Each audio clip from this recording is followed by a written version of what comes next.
बिस्मिल्लाहिर्रहमानिर्रहीम। बोलते कालम के साथ मैं आमिर रज़ा खान। और डोनाल्ड ट्रंप ने ये बात कह दी कि वो कल एक बड़ा सरप्राइज़ दे सकते हैं। कल यानी इतवार के रोज़ वो एक सरप्राइज़ देने जा रहे हैं। अपने एयरफोर्स वन में मीडिया से गुफ्तगू करते हुए उन्होंने बहुत सारी बातें की। ईरान के मुतालिक उन्होंने कहा बहुत सारी अच्छी खबरें हैं। मुज़ाकरात के बिल्कुल हम एक कोने नहज पर पहुँच चुके हैं और एक मुज़ाकरात पर हमारा अमल शुरू हो चुका है। स्ट्रेट ऑफ हॉर्मुज़ में जो बारूदी सुरंगें हैं उसको हम और ईरान मिलकर ख़त्म कर रहे हैं। यानी यह दावा भी कर दिया कि वो ईरानी फ़ौज के साथ मिलकर वो बारूदी सुरंगें जो ईरान ने बिछाई थी उनको ख़त्म कर रहे हैं। पता नहीं वो किस स्टेट ऑफ माइंड में थे जब वो जहाज़ में बात कर रहे थे। बहरहाल उन्होंने कहा कि जो ईरानी यूरेनियम है, अफजुर्दा यूरेनियम जो 60% इनरिच्ड है, वो अमेरिका मुंतकिल किया जाएगा। ये है वो वजह तनाज़ा और ये है वो सरप्राइज़ जो कि दिया जाना है, जिसके लिए कल की तारीख दी है। तो कल क्या डोनाल्ड ट्रंप इस्लामाबाद आएंगे? ईरानी वफद मसूद पेशकियान की क़यादत में इस्लामाबाद पहुँचेगा और यहाँ पर जो मुज़ाकरात होंगे तो क्या उसमें ईरान अपना यूरेनियम अमेरिका के हवाले करने को तैयार हो जाएगा? मुख्तलिफ़ अखबारात, मीडिया हाउसेस और मुख्तलिफ़ वेबसाइट्स पर जो हैं मुख्तलिफ़ मुज़ाकराती जो अमल है उसकी शिकों को डिस्कस किया जा रहा है। सब अंदाज़े हैं, सब ख्याल है, सब क्याफ़े हैं या सब जो हैं इल्म जफ़र की पैदावार हैं।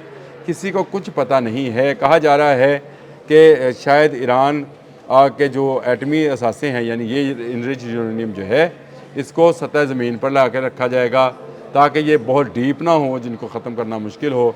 ईरान जो है वो 20 साला मुआहदा करेगा। फिर एक खबर आई कि 5 साला मुआहदा करेगा कि वो नए हथियार नहीं बनाएगा और इस दौरान उसको कहीं पर $6 अरब, कहीं पर $27 अरब की कंपनसेशन जो कि नुकसान है जंग का, वो अदा करने की बातें की जा रही हैं। ये सब र्यूमर्स हैं, सब अफवाहें हैं, किसी को कुछ पता नहीं है। अगर किसी चंद लोगों को पता होगा तो डोनाल्ड ट्रंप उसमें नंबर 1 होंगे। फिर उसके बाद ईरानी इस्टेब्लिशमेंट है और फिर पाकिस्तानी इस्टेब्लिशमेंट, मिलिट्री और सिविलियन दोनों इस्टेब्लिशमेंट को ये पता होगा। यानी वज़ीर आज़म और हमारे आर्मी चीफ या फील्ड मार्शल हाफिज़ आसिम मुनीर को इन अमूर का इल्म होगा जिन पर मुज़ाकरात होने हैं। मुज़ाकरात तो होने हैं, इस्लामाबाद में उसकी तैयारियां भी जारी हैं, लेकिन असल मसला जो है वो यूरेनियम का है। इस्माइल बकाई जो कि ईरान के हैं, उन्होंने अफजुर्दा यूरेनियम पर ताज़ा तरीन बयान जो है वो दे दिया है। वज़ारत ख़ारजा के तर्जुमान हैं।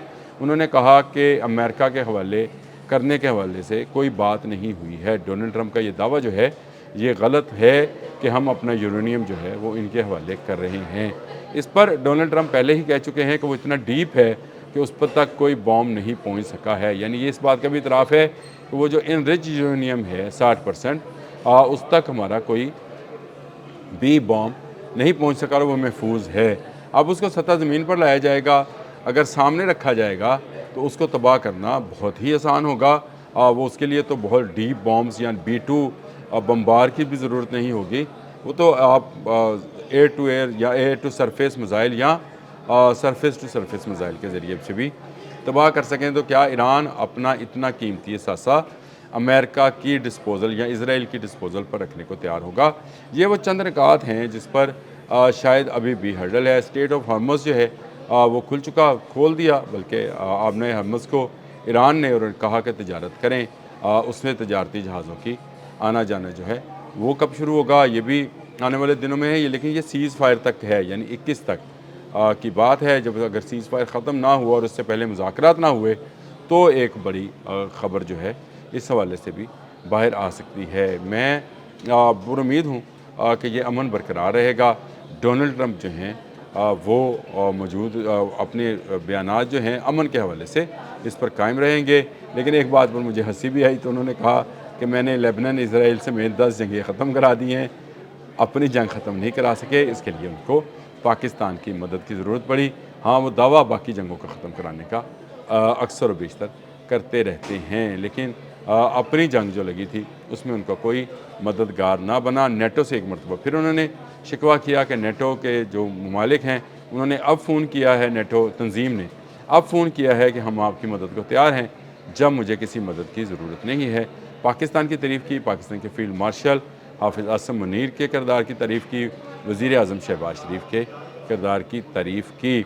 सुनने वाली मीडिया कॉन्फ्रेंस थी اس پر جو باتیں ہوئی میں نے کہا میں آپ سے بھی ڈسکس کروں، اور ایران اس پر کیا ریئیکشن دیتا ہے، یہ بہت اہم چیز ہے۔ ایران نے بالکل اپنا ریئیکشن اسی طرح سے دیا جس طرح کی توقع کی جا رہی تھی کہ انریچڈ یورینیم جو ہے وہ کسی ملک کے حوالے بشمول امریکہ کسی ملک کے حوالے نہیں کیا جائے گا۔ اگر ایران نے 60% یورینیم ریچڈ کر لیا ہے تو ویپن بنانے کے لیے اس کو 90% انریچ کرنا ہوگا، اور ایران اس کا کوئی ارادہ نہیں رکھتا ہے، لیکن وہ اپنا 400 کلو گرام سے زائد کا جو یورینیم ہے اس کو بھی کسی ملک کے حوالے نہیں کرے گا۔ اس کو کیا اوپر لے کر آئے گا، یعنی اس کو اس گہرائیوں سے جہاں پر کوئی بام اثر نہیں کرتا ہے وہاں سے نکال کر ان ٹیوبز کو اوپر لے کر آئے گا۔ کل میں نے ایک خبر آپ سے ڈسکس کی تھی کہ اس نے اپنا یورینیم مختلف جگہوں پر رکھا ہے، کسی ایک جگہ پر وہ موجود بھی نہیں ہے، تو کہ تمام نیوکلیر سائٹس کو جو ہے اوپن کر دیا جائے گا اسرائیل اور امریکہ کے لیے، اور کیا ایران جو ہے کن شرائط پر اسٹریٹ آف ہارمز کو مستقل طور پر کھلا رکھنے کی بات کرے گا۔ اسی طرح برطانیہ میں ایک میٹنگ ہونے جا رہی ہے جس میں تقریباً 30 کے قریب ممالک ہیں جو اسٹریٹ آف ہارمز کو ہمیشہ کھلا رکھنے کے لیے کسی ایجنڈے پر کام کریں گے، اور اس میں مختلف تعیناتیاں ہوں گی مختلف ممالک کے، آپ سمجھے اثاثوں کی یا بحری اثاثوں کی یا جہازوں کی، تاکہ اسٹریٹ آف ہارمز میں آزادانہ تجارت ہوتی رہے۔ پچھلے 2 ماہ میں جو لوگوں نے 28 فروری سے لے کر اب تک کی صورتحال کو بہت غور سے دیکھا ہے تو انہیں سمجھ آئی ہوگی کہ یہ جنگ جو ہے یہ مستقل رہنے والی جنگ لگتی ہے، یہ ایسی جنگ نہیں ہے کہ اس کو اتنی جلدی روک لیا جائے گا۔ ابھی مذاکرات کے مزید ادوار بھی چل سکتے ہیں، دوسرے دور میں دستخط بھی ہو سکتے ہیں، لیکن کسی وقت دوبارہ یہ آگ جو ہے بھڑک سکتی ہے۔ اگر ہم ماضی میں چلے جائیں تو عراق، لیبیا، غزہ میں بھی بے شمار دفعہ جنگ بندی کی معاہدات جو ہوئے، لیکن پھر ایک دوسرے پر الزامات لگا کر وائلیشن شروع کر دی گئی۔ یہ وہ چیزیں ہیں جو کہ خدشات ہیں کہ کب تک اسٹریٹ آف ہارمز کھلی رہے گی۔ ایران نے اس کو کھول دیا، امریکہ اب اس کو بند کیے ہوئے ہے، تو یہ ایک صورتحال خطرناک ہے۔ اب تک کی جو صورتحال ہے اس میں پاکستان کا کلیدی کردار نظر آ رہا ہے۔ اسلام آباد میں مذاکرات فائنل ہونے ہیں، یہ بات طے ہو چکی، اور اسلام آباد پھر ایک دفعہ مرکز نگاہ ہے۔ حکومت پاکستان اور پاکستان کی افواج، اللہ پاک ان کو نظر بد سے محفوظ رکھے، اور یہ اسی طرح سے دنیا کے مسائل جو ہیں اس شہر میں بیٹھ کر حل کراتے رہیں۔ انشاءاللہ تعالی یہ جنگ ختم ہوگی۔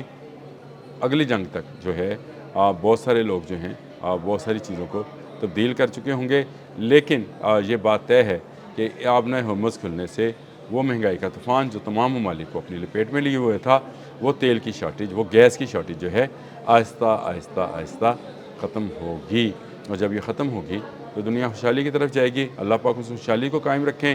ہم بڑی جنگ سے کچھ زیادہ دور نہیں ہیں، یہ میں بار بار کہتا ہوں، اور تیسری عالمی جنگ کے حوالے سے مجھے الگ سے ولاگ کرنا ہے، دہیمہ پر مجھے بتانا ہے کہ یہ کیا ہے اور اس کا حدیث پاک میں کیوں ذکر کیا گیا ہے، لیکن ابھی ذرا امن کا ماحول ہے۔ کل کا دن جو ہے بڑا اہم ہے، کل اور پرسوں کا اگلے 48 گھنٹے میں ڈونلڈ ٹرمپ نے کہا ہے کہ وہ سرپرائز دے سکتے ہیں، تو یہ سرپرائز ان کی اسلام آباد آمد کا بھی ہو سکتا ہے۔ اب تک کے لیے اتنا ہی، اللہ حافظ۔